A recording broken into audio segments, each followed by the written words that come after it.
Welcome, sir. Take us to business school. Is all trade imbalance bad? In other words, is it ever okay to import more than we export with certain countries? It's impossible to solve for all imbalances. If you take a country like Vietnam, it's just too small a population to ever be balanced. We use them so much for manufacturing. A lot of the Chinese deals that were structured 20 years ago are moving to Vietnam, Cambodia, India. I mean, you need a lot of people to buy stuff to have a balance on trade. And a great example is our relationship with the Canadian market. Massive trade imbalance, but only on one thing, energy. The cheapest oil imported to America comes out of Alberta. If you took energy out of it, Canadians import more. So you have to dissect this very, very carefully to determine what to do. In the case of Canada, for example, they've only put a 10% tariff on oil coming into the United States. That's smart. It's good for the Canadians, good for the Americans. Everybody's a winner. And then they're trying to solve, and this is why Trump, people ask me all the time, why is Trump so erratic on policy with one country, this country, EU, Spain, India? Because he finds something that he doesn't like.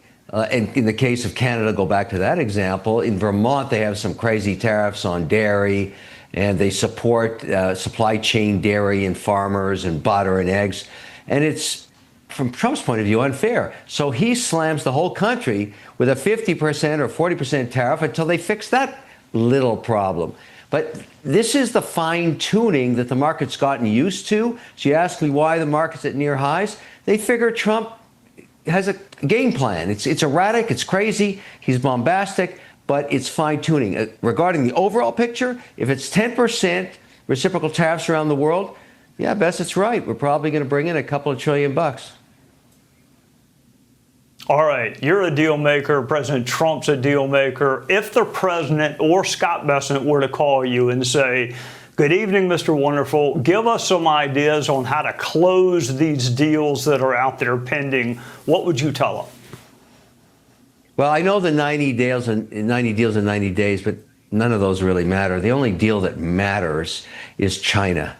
That's the deal, because these are the two largest economies. There's so many issues with China: technology, economic war, AI, Taiwan, TikTok, all of this stuff.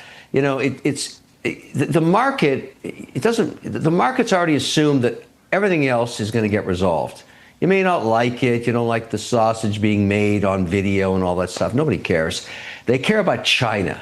And we don't know where we're going with those guys because we're at war with them. I mean, I don't know why anybody thinks any different.